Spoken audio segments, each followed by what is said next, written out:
Hello, welcome back to our channel. In Toadie's video, we will be discussing on why pilots should earn higher salary than doctors, engineers, and lawyers, a true live story. Don't forget to like this video and subscribe to our YouTube channel. So let's dive in. I lived with my parents in the big city of Osha. As a little boy, I always looked forward to the season of Christmas. It was a season that my family would always travel to the village to celebrate with relatives of my father, who lived in the village. They, on their part, always looked forward to our coming home for the celebration, because my father would always come with plenty of gifts for everyone. My siblings and I were always excited to see some of the trees that produced some of the fruits that were sold in the cities that we enjoyed eating. Osha was a well-built city, filled up with people, buildings, and cars. We never saw trees that produced mangoes, oranges, udalas, bananas, cashews, etc. It was therefore an amazing sight for us to be shown such trees in our village. It was much fun for us to wake up early in the morning to go out to sear udala fruit, which always fell from its tree during the night, and those who came early enough would be lucky to go home with a handful of this fruit. Some mornings, we would discover that earlier callers had picked up all that was available to be picked, and we would go back home disappointed and sad. Christopher was one of the village boys who showed interest in my family whenever we came home for Christmas. He was about 2 years older than me, yet he served me as if I was his master. He was from a very poor family, and valued highly the little gifts we gave him. He was so poor that at the age of 11 he often got along without wearing any clothes, because he had only 2 short knickers and wore them only when he went to church on Sundays. He had not started going to school because his parents could not afford the fees to send him to school. It was with surprise and fun that I discovered that Christopher had so much respect for me to the extent that I could simply ask him to and call somebody for me, and off he ran, and with joy he obeyed me. One day I gave him a pair of my white canvas shoes to wash for me. He picked them up happily, collected soap and some water, and started singing happily as he washed them. Sometimes I would give him little gifts like a piece of cake, some chocolate, or a piece of meat from my food. He would always accept such gifts with a smile and thanksgiving. Unknown to me, young Christopher had found himself in school when he was 13 years old. One rich man, with his mother's propinquity, upon hearing that he was not in school because of his parents' poverty, decided to sponsor his education. Years rolled by, and I gained admission into a very famous secondary school after I had completed primary 6. Having completed registration formalities and assigned to my classroom, I went and sat on my own assigned seat in the class with great excitement. As we all sat in class waiting for the teacher scheduled for our first lesson in mathematics, someone walked up to me from the rear and tapped my shoulder. I turned to find out who it was. I could not believe my eyes when I saw that it was Christopher, now in the same class with me. At first I thought that I was seeing a ghost. I almost lost consciousness in surprise. I was so stupefied with shock and disbelief and was battling in my mind what to say to him. Perhaps it's someone that looks like Christopher was what next occurred to me. With lips trembling with fear anguished between surprise and disbelief, I muttered the words, "Are you Christopher?" "Yes." He quickly answered me, with broad smiles and excitement all over him. Just at that instant, the teacher walked in and he scuttled back to his seat. This surprise encounter with Christopher in my new class kept my mind busy and distracted from whatever happened in class that day. So many thoughts ran through my mind as the teachers who came in that day ran through the lessons for the day.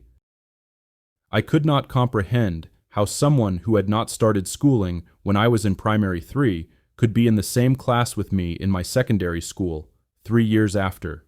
It was not until after the lessons of that day the secret was let out. I could not wait to know the secret behind the puzzle of the uneducated Christopher suddenly becoming my classmate in college. And so, as soon as lectures were over for the day, I dashed to Christopher's seat and held him by the hand, dragging him out with me as he continued to smile, obviously aware of the mystery my heart must be anxious to have him unravel. All that he could say at that moment was, Denny, I know you must be very surprised to see me here. It's a long story. When we get to the dormitory, I will tell you everything. Hand in hand, we moved to our dormitories. I was in Lincoln House and Christopher was in Agri House. As we were getting to our dormitories, the bell started ringing for the afternoon meal, and all students were heading towards the school dining hall for lunch. Lunchtime was immediately followed by siesta time, according to the school's daily program. It was compulsory for all students to retire to our various dormitories and sleep for 1 hour. When we all went back to our dormitories, I laid on my bed but was not able to sleep. My mind ran through my encounter with Christopher. I was anxious to go to his dormitory after the siesta when we would all be free to move about. As soon as the siesta period was over, I rushed to Agri House to meet Christopher, who was also waiting for me to come. He was also as anxious as I was to reveal this big secret to me, and so helped me lay mine to rest. As soon as I arrived, Christopher offered me a seat and opened up. You know that I came from a poor family. I have 3 siblings, my elder brother and 2 sisters. My parents are so poor that they could only send my elder brother to school. They could not afford the money to train me nor my 2 sisters. One day, one man who is a cousin to my mother visited us. In the course of discussions with my parents, he was surprised to hear that I had not started going to school. I was 12 years old at the time. He at once ordered that I must be sent to school, and he would be responsible for my education.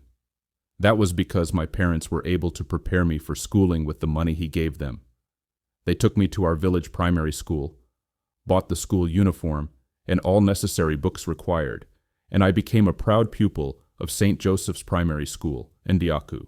The school considered my size and decided to place me in Primary 2 instead of Primary 1. At the end of that school year, I performed very well and was first in my class. The next year then saw me in Primary 3.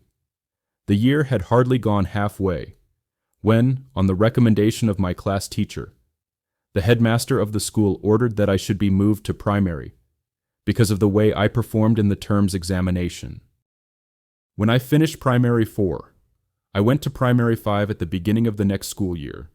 In Primary 5, the same thing happened, midway.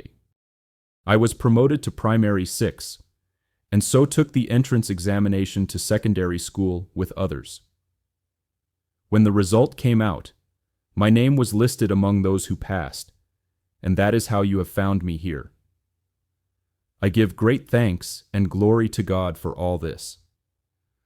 So I spent only 3 years in primary school. All that Christopher reeled out to me was soon to manifest clearly after our end-of-year examinations in that our first-year school. He came up with the first position and was automatically appointed the prefect of the class when we entered year 2, as the culture of the school was. Students who topped their classes with the first position were made the class prefect. So poor boy, Christopher became our class prefect. All through our stay in the college from Class 2 to Class 5, Christopher remained the prefect. And in our final year, he was made the senior prefect of the school.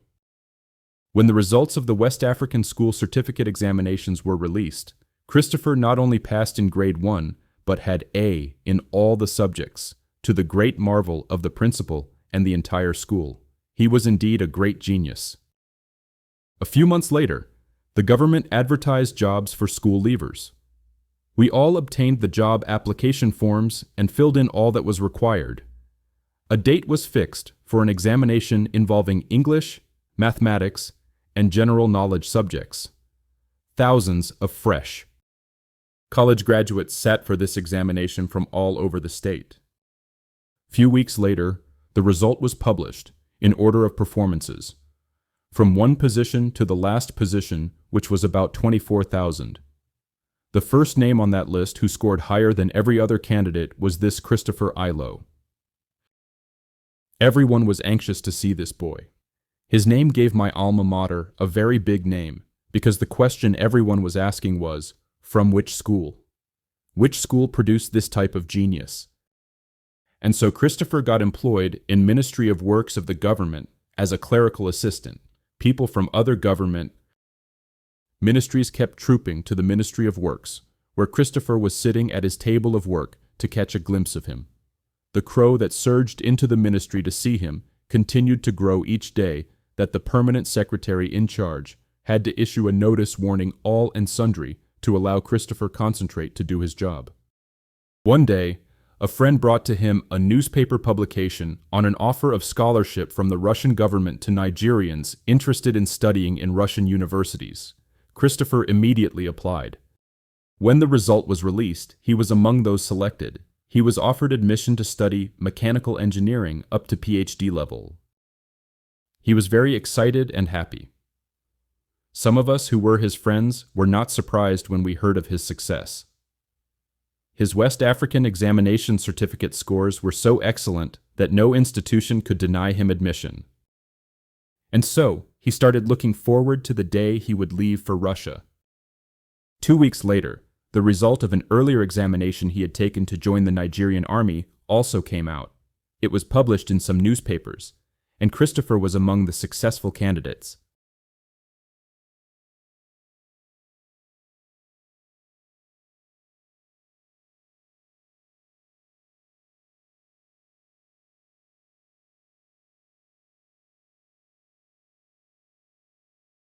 A big problem then arose for Christopher.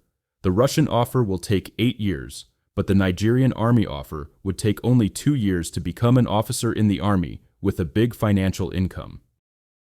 Although a PhD in mechanical engineering would offer him a much bigger income than being a young officer in the army, yet 8 years was a very long period for him to wait before beginning to earn this big money.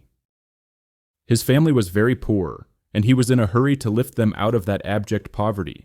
He thought all this over and sought advice from a number of people. Finally, he decided to join the army and abandon the Russian PhD project. Shortly after, the Nigerian army invited all who were successful in the entrance examination to come to Kaduna for physical interview, and Christopher traveled for the interview. The interview involved some physical exercises. When the result was released, he failed. It was a big blow to him. He felt very disappointed and fixed his mind again on the Russian university offer, which was then 2 months away. As the army office at Kaduna was reviewing the entire recruitment exercise, it discovered that the candidate who scored the highest at the entrance examination failed at the physical interview, and it was Christopher. Christopher grew up in poverty. He was not well nourished from childhood, and that gave him a very slim body with tiny muscles. He could not be described as a strong boy, and so the army did not find him attractive.